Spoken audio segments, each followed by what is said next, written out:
Hai anak-anak, ketemu lagi sama Mister di pelajaran fisika ya. Apa kabar kalian semua? Semoga... Ya, malah mati lampu. Jadi gelap deh. Duh, nggak bisa belajar nih.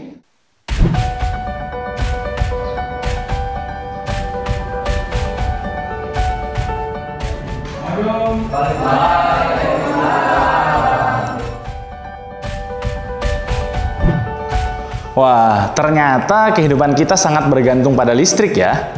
Tapi teman-teman pernah kepikiran nggak gimana cara menghasilkan listrik?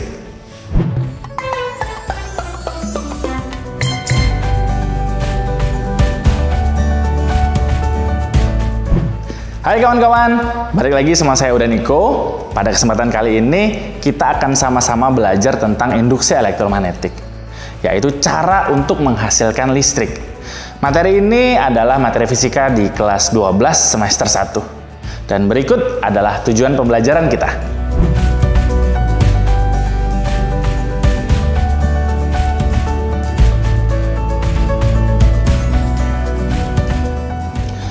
Sebelum kita membahas cara menghasilkan listrik, kita review dulu apa yang udah kita pelajari di bab sebelumnya. Nah, di kesempatan ini saya punya kompas dan juga magnet. Seperti yang kita ketahui bahwa kompas dalamnya itu adalah magnet. Nah, magnet dengan magnet akan saling berinteraksi. Seperti ini, dia akan saling menarik. Ketika saya balik kutubnya, maka akan juga kebalik jarumnya. Gitu ya. Terus sekarang saya punya kumparan. Kumparan ini kan lilitan kawat ya. Ketika kumparannya saya dekatkan ke kompas, tidak ada efek yang terjadi, tidak ada perubahan yang terjadi. Tapi ketika kita hubungkan dengan baterai, kita coba colokin ya. Ini ke sini. Kita hubungkan kumparan ini ke baterai. Terus kita dekatkan ke kompas. Kita lihat. Terlihat bahwa jarum kompas ikut bergerak sesuai dengan ini.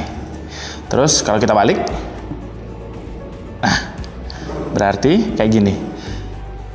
Nah, dari percobaan ini berarti membuktikan bahwa kawat yang dialiri arus listrik akan menghasilkan medan magnet. Nah, kembali ke pertanyaan di awal tadi, bagaimana kita bisa menghasilkan listrik? Sekarang yuk sama-sama kita coba bikin listrik sendiri. Nah, sekarang kita coba sebaliknya. Kumparan tadi kita hubungkan dengan kabel. Nih. Lalu ujung kabel satunya kita hubungkan ke ini. LED kecil ini ya. Oke, kita hubungkan.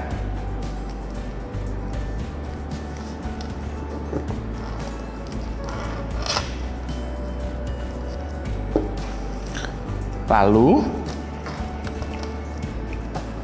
kita gerakkan magnet di sekitar kumparan. Nah, kita perhatikan bahwa saat magnet kita gerakkan di dalam kumparan, maka lampunya menyala. Nah, nyalanya lampu ini kan berarti menunjukkan bahwa ada listrik yang dihasilkan. Ini tidak terhubung dengan baterai, murni dari LED dan kumparan saja.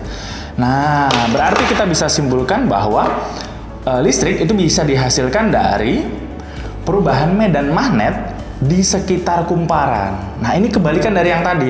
Kalau tadi listrik yang mengalir di kumparan bisa menghasilkan medan magnet, prinsipnya dibalik, bahwa perubahan medan magnet di sekitar kumparan akan menghasilkan listrik.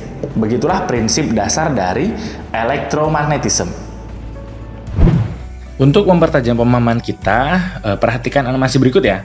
Saat magnet didekatkan ke kumparan, maka lampunya akan menyala seperti ini.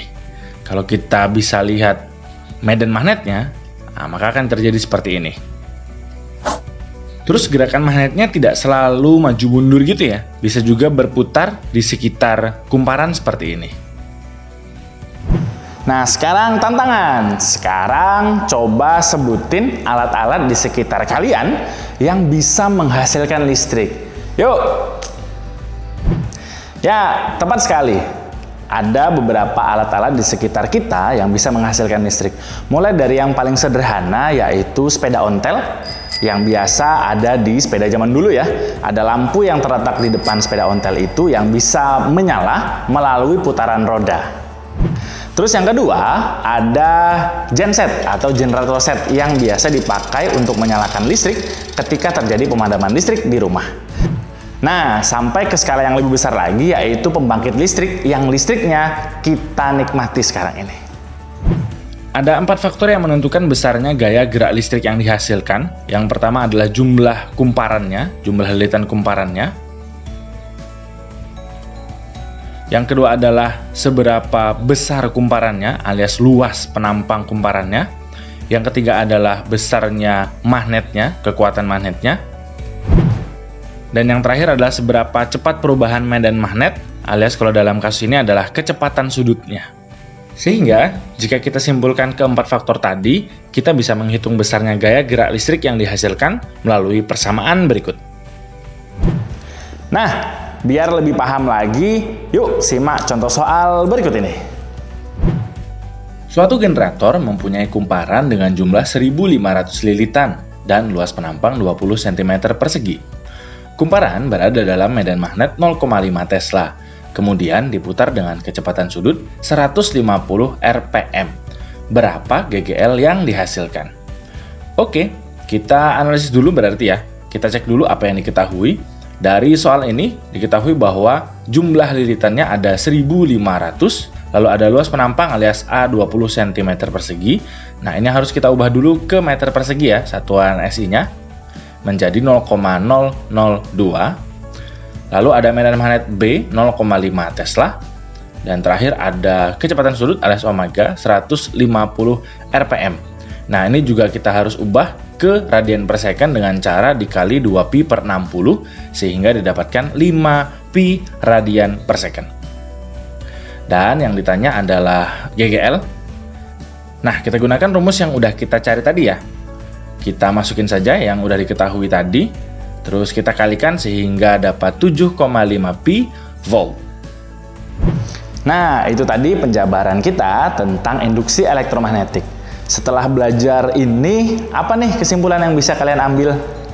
Tepat sekali, induksi elektromagnetik adalah cara menghasilkan listrik melalui membuat perubahan medan magnet di sekitar kumparan. Sehingga listrik yang dihasilkan tadi bisa kita nikmati di kehidupan kita. Nah, alhamdulillah lampunya udah nyala lagi. Kita bisa mulai belajar online lagi. Kita set coba. Loh, tapi kok malah nggak ada siswanya? Aduh, gini nih nasib belajar online.